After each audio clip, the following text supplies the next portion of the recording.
population de dénoncer tout mouvement suspect. Pendant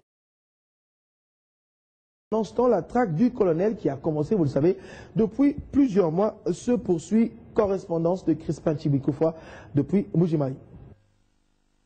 Les dossiers du colonel John Tchibangu, toujours en fuite dans les territoires de Kabe et Kamwanga, préoccupent encore et toujours les gouvernements provinciaux du Kasai oriental. Et samedi 27 octobre 2012, devant les membres du Conseil provincial de sécurité, le gouverneur des provinces, Alphonse Ngoui Kassanji, a présenté à la presse locale 4 prévenus qui ont coopéré et vécu avec les colonels John Tchibangu pendant plus de 2 mois.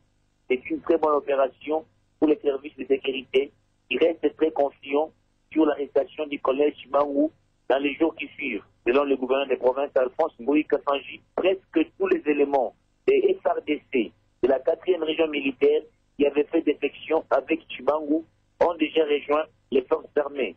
Le colonel John Tchibangu est pratiquement seul aujourd'hui. Il ne reste qu'à mettre la main sur lui. L'autorité provinciale a lancé un appel à toute la population du Kasai oriental afin de doubler la vigilance. Alphonse Ngoui Kassanji a rappelé récompense de $20 000 américains pour quiconque donnerait l'information exacte sur la position de cet officier militaire indiscipliné. La tentative de rébellion dans le Kasai demeure donc un échec total. Et d'après les témoignages de tous les 4 prévenus, les colonels John Tchibangu avaient déjà commencé à leur donner la formation militaire pour devenir ses propres éléments. Depuis Mbujimayi, Crispin Tchibikoufwa, Télé 50. En province toujours, nous sommes à moins de 24 heures de l'élection des gouverneurs et vice-gouverneurs des provinces du Bas-Congo et oriental. La campagne électorale a pris fin vendredi dans les 2 provinces concernées. Mais nos reporters ont approché l'un des candidats au poste de gouverneur. Cette fois-ci dans la province orientale, il s'agit de Jean-Pierre Darouézi, déjà donné favori. Il se dit serein et surtout pense être celui qui pourra redresser la province orientale une fois élu. Mathieu Kamango. Il se présente comme le candidat du redressement de la province orientale. Une province qui, dans les temps, était considérée comme le 3e pôle économique du pays en raison de ses ressources minières et son sol fertile. Des potentiels difficiles à transformer en richesse parce que la province éprouvait un besoin criant en infrastructures. Mais grâce au programme gouvernemental, la voirie urbaine et rurale commence à être réhabilitée et créée dans certaines contrées, une lancée sur laquelle Jean-Pierre Darouézi compte focaliser ses efforts s'il est élu. Je ne viens pas à créer ou inventer la nouvelle roue. Je viens continuer le programme qui a déjà été amorcé par l'ancienne équipe gouvernementale. Il est évidemment vrai qu'on y mettra un peu d'une certaine marque en termes d'innovation. Il est évidemment question d'examiner, de visiter ces programmes pour retrouver les programmes qui n'ont jamais été amorcés et nous nous y mettrons pour les amorcer convenablement. Amorcer des projets restés feuilles mortes, mais surtout compter avec l'Assemblée provinciale, une institution capitale que ces candidats de la majorité présidentielle comptent redynamiser. Parce qu'une des missions que je vais tout de suite amorcer, c'est de renforcer, de rendre cette première institution de la province assez solide et assez efficace pour qu'elle joue pleinement son rôle. Ce samedi, la commission électorale indépendante a procédé aux exercices de simulation de cette élection qui démarre ce dimanche sur les coups de 10 heures, heure de Kisangani. Sachez aussi que le Premier ministre Augustin Matata Ponyo est de retour à Kinshasa, la capitale, après une tournée européenne qu'il a conduit tour à tour en Belgique et en Allemagne. Le chef de l'exécutif congolais avait une seule mission, celle de vendre de manière positive l'image de la République démocratique du Congo. C'est ce qui justifie les différentes rencontres qu'il a eues au cours de sa dernière étape avec des officiels allemands. À l'instar de la Belgique, ce partenaire traditionnel de la République démocratique du Congo, l'étape de Berlin, capitale de la République fédérale d'Allemagne, n'a pas été une partie de prestige pour le Premier ministre. Des contacts au plan politique, diplomatique et ceux en rapport avec le monde des affaires ont été mis à profit par Matata Ponyo Mapon. Illustration avec ses tête-à-tête entre le chef du gouvernement de la République démocratique du Congo et le docteur Oshgen, conseiller en politique et sécurité de la chancelière allemande Angela Merkel. Le Premier ministre a saisi cette passe en or pour présenter sans embâche la situation sécuritaire qui prévaut actuellement dans l'Est de la République démocratique du Congo, avec entre autres l'implication du Rwanda identifié comme principal agresseur du Congo-Kinshasa. Considérant que le retour de la paix est l'une des conditions de l'émergence de la République démocratique du Congo, voire de l'amélioration des conditions de vie de sa population, Matata Ponyo a indiqué aux autorités allemandes la nécessité pour cette puissance européenne de maintenir sa pression non seulement sur le Rwanda, mais également sur la communauté internationale pour que des femmes et enfants violés du fait de l'agression rwandaise et du soutien du M23 vivent dans la dignité et liberté. Dans cette même optique, Matata Ponyo a indiqué au ministre allemand des Affaires étrangères que le président Joseph Kabila n'est pas contre le dialogue, sauf qu'il doit, a-t-il déclaré, demeurer franc et sincère. Guido Westerwelle a manifesté l'attachement de la République fédérale d'Allemagne à l'intégrité territoriale de la République démocratique du Congo. Il s'est de retenir dans l'agenda du Premier ministre deux échanges qu'il a eus avec le ministre allemand du développement économique et de la coopération. Matata Ponyo et Dirk Niebel ont discuté de la coopération au profit du développement des deux peuples. Dans un autre registre, le Premier ministre a échangé avec des hommes d'affaires allemands désireux d'apporter des nouveaux capitaux d'investissement au pays. Parlons de la sécurité dans l'Est pour dire que le plan d'opérationnalisation de la force internationale neutre qui doit être déployée à la frontière entre la République démocratique du Congo et le Rwanda pour combattre les groupes armés a été adopté. Ce plan a été préparé par les 22 experts militaires de la sous-région chargés d'évaluer la capacité des groupes armés étrangers et nationaux actifs dans l'Est de la République démocratique du Congo. C'est à Goma que les ministres de défense des pays membres de la conférence internationale de la région des Grands Lacs ont adopté ce plan qui doit être rendu public au prochain sommet des chefs d'État. Ce document est censé préciser les grandes lignes de la matérialisation de la future force internationale. Pour le ministre congolais de la Défense, Alexandre Lubantambo, que cite Radio Okapi, son adoption constitue un grand pas vers la solution à l'insécurité qui prévaut dans l'Est de la RDC. Les chefs d'État de la sous-région vont donc devoir nommer dans un bref délai le commandant de cette force ainsi que son adjoint pour que débute réellement la mise en place des structures. Déjà, les ministres de défense des pays de la communauté de développement de l'Afrique australe SADC ont promis de fournir leur contribution. C'est à la fin de leur sommet tenu au début du mois de septembre à Kampala que les chefs d'État de la CIRGL avaient demandé à leur ministre de la Défense de se réunir très vite pour travailler à l'opérationnalisation de la force internationale neutre en vue de son déploiement dans un délai de 3 mois. Une fois mise en place, elle pourra lutter, selon ses initiateurs, contre les différents groupes armés dont les plus connus tels que les M23, les FDLR, la DEF-NALU et les FNL du Burundi. Toute autre chose à présent, Citibank, cette prestigieuse banque dans plus de 100 pays dans le monde, vient de totaliser 200 ans d'existence contre 41 en République démocratique du Congo. C'est dans ce cadre qu'un heureux événement a été célébré jeudi dernier à Kinshasa. Question de remercier ses fidèles clients pour la confiance leur octroyée pendant ce long moment. La cérémonie s'est donc déroulée en présence de Daniel Mukoko Samba, ministre du Budget.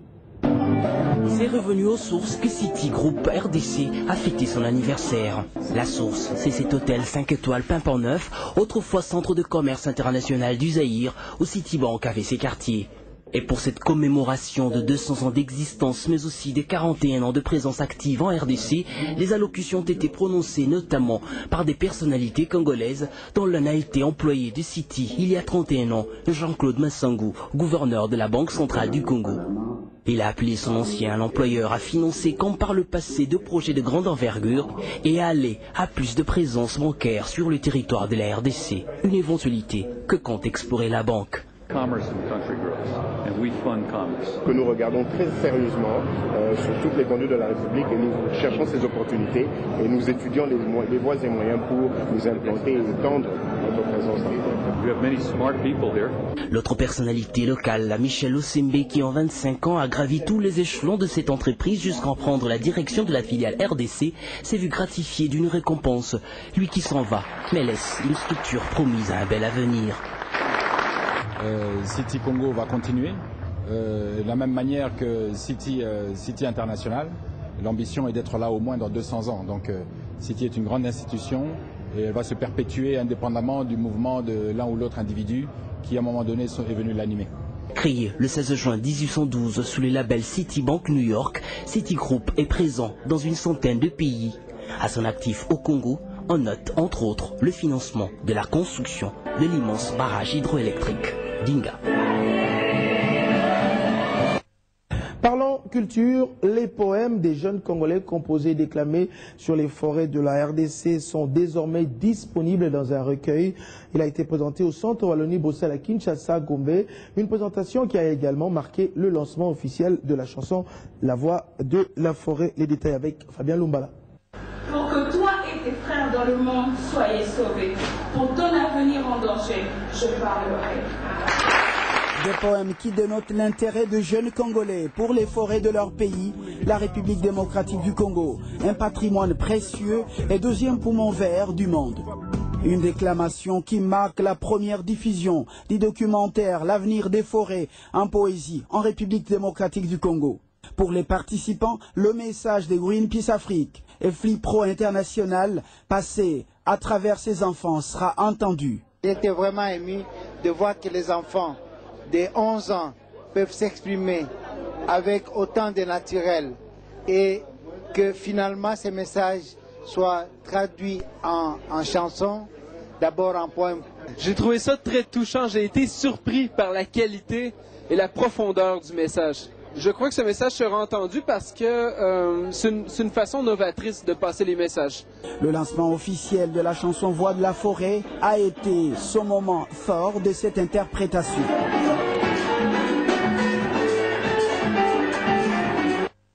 Quittons la République démocratique du Congo pour l'Afrique du Sud où la police a tiré ce samedi des balles en caoutchouc, de grenades assourdissantes et des gaz lacrymogènes à Rustenburg.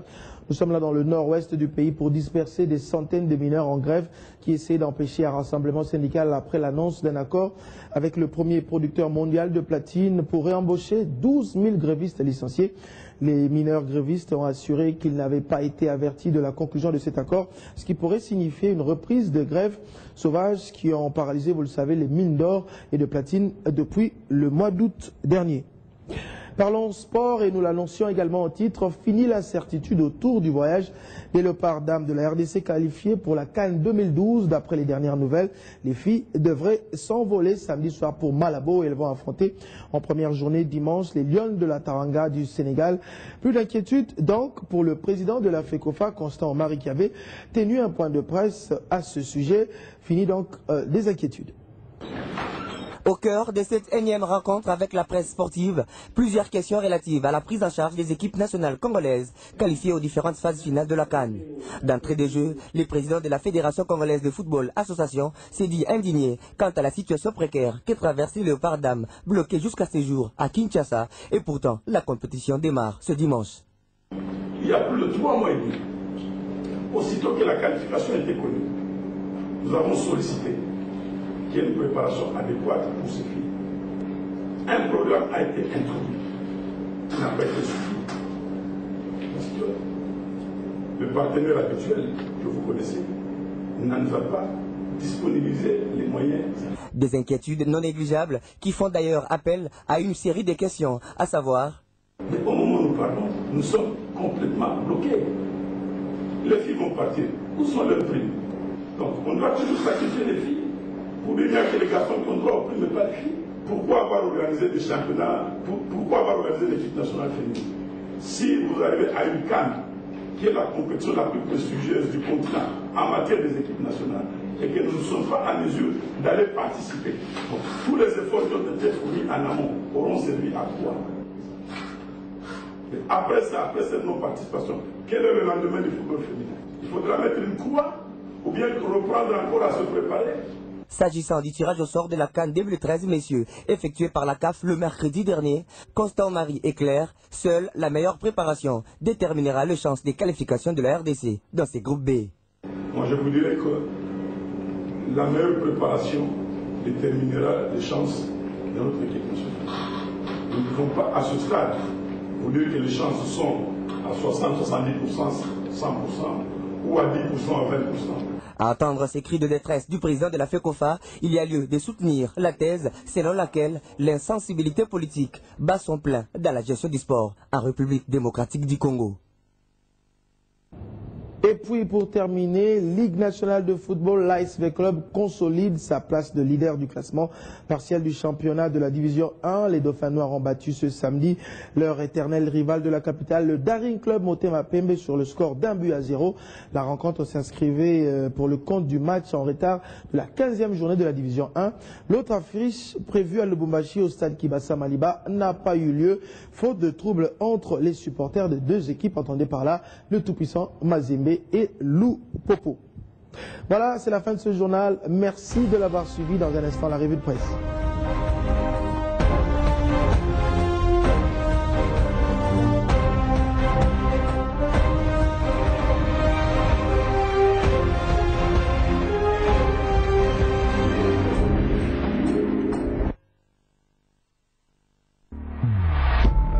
Télé50, plus proche de vous, Télé50 en connexion avec vous.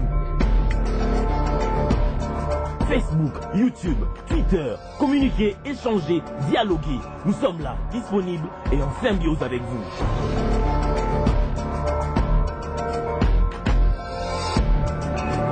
Vu sur le net, écrivez-nous, exprimez-vous.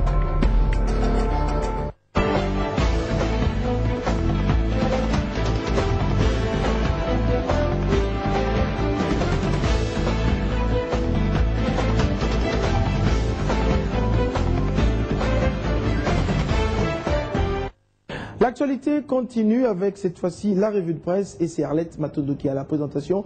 Bienvenue. Merci Paty. Alors, ouvrons cette revue de presse avec Le Potentiel, un quotidien de Kinshasa qui parle de la nomination dans un bref délai du commandant de la force internationale neutre. Eh bien, ce quotidien rapporte que le gouvernement de la RDC a annoncé vendredi à Goma, par la voix de son ministre de la Défense et des anciens combattants, Alexandre Tamboluba, que les chefs d'État de la région des Grands Lacs vont nommer dans un bref délai le commandant de la force internationale neutre ainsi que son adjoint pour qu'il commence à mettre en place les structures de la force. Et à ce sujet, le site virunganews.com précise que cette force internationale neutre pourrait compter 4000 hommes pour empêcher les forces négatives d'opérer dans l'est de la République démocratique du Congo. Les forces négatives, on parle du M23, des FDLR, de la DEF-NALU, FNL du Burundi. Justement. Alors, poursuivons cette revue de presse avec, je ne sais pas si on peut appeler ça encore une autre crise, et c'est ce journal qui en parle, Libre Débat, qui renseigne dans un autre site de la RDC. Voilà, nous sommes dans la province du Katanga, qui renseigne que Muyambo et Katumbi sont à couteau tiré. Eh bien, le journal rapporte que les Katangais assistent à un spectacle désolant qui n'honore pas du tout les personnalités originaires de cette province. D'après le Libre Débat, par une série de lettres ouvertes, Jean-Claude Muyambo, ancien ministre et bâtonnier honoraire de Lubumbashi, s'en prend violemment au gouverneur Moïse Katumbi Chapwe. Alors, la population doit s'interroger, Paty, sur les causes de ce conflit qui risque d'empoisonner la situation sociopolitique au Katanga. Le Libre Débat conclut qu'il est temps pour la majorité présidentielle de rappeler Muyambo et Katumbi à l'ordre. Voilà, on quitte la République démocratique du Congo, Arlette, on va se rendre aux États-Unis. Je veux bien. Nous apprenons qu'Hillary Clinton réaffirme son intention de quitter son poste après les élections. Au Monde.fr de préciser, la secrétaire d'État américaine Hillary Clinton a confirmé dans un entretien publié vendredi par le Washington Post sa volonté de quitter son poste après l'investiture le 20 janvier 2013 du prochain président des États-Unis, même si Barack Obama est réélu. Je cite, « Je suis toujours sur le même calendrier. J'ai pour objectif de partir peu de temps après l'investiture. C'est mon projet. » Fin de citation. Dans la même optique, Paty, le temps.SE se rappelait de la chef de la diplomatie américaine, candidate malheureuse contre Barack Obama aux primaires démocrates de 2008, qui est un pilier du gouvernement démocrate, mais à maintes fois, elle a assuré qu'elle servirait durant un seul mandat présidentiel. Et Washington bruisse de rumeurs sur une candidature à la présidentielle de 2016 de Hillary Clinton, qui a fêté vendredi ses 65 ans. De son côté, l'Alsace confie que Mitt Romney est à nouveau présenté vendredi comme le candidat du vrai changement face au statu quo de Barack Obama dans la région stratégique du Midwest, tandis que le sortant donnait une salve d'interviews depuis la Maison-Blanche à 11 jours de la présidentielle. À 65 ans, donc, Hillary Clinton affirme son intention de quitter son poste après les élections, mais il y a une femme qui a 61 ans. Et on prétend qu'en 2016, elle pourrait postuler. Voilà, et puis il y a une femme qui a 61 ans, Arlette, c'est pour terminer, elle donne naissance à des jumeaux. C'est un article à lire sur 7sur7.be. Les enfants sont nés prématurément à la 31e semaine de grossesse et ne pesaient que 900 grammes pâtis. La mère Antonia Laetitia a quelque peu souffert lors de l'accouchement, mais se porte bien. Le site de Renfloué, son obstétricien qui a assisté à la naissance, a expliqué que la sexagénaire et son mari, âgé de 55 ans, avaient eu recours à 3 reprises à l'insémination artificielle ces 10 dernières années afin de réaliser leur rêve d'avoir des enfants. Leurs tentatives d'adopter ayant échoué. C'est sur cette.be de souligner: je suis très heureuse, j'ai pu réaliser mon rêve de devenir mère. Je remercie Dieu et le docteur, a déclaré la mère, ajoutant que son âge ne serait pas un obstacle pour élever ses enfants. Qu'en dites-vous? Voilà. Comme on dit, c'est encore possible. Oui, tout est possible. Merci Arlette Maton de poser. Je vous en prie, Patrick Thierry. Merci à vous également de nous avoir suivis. L'info continue sur télé50.com. À très bientôt.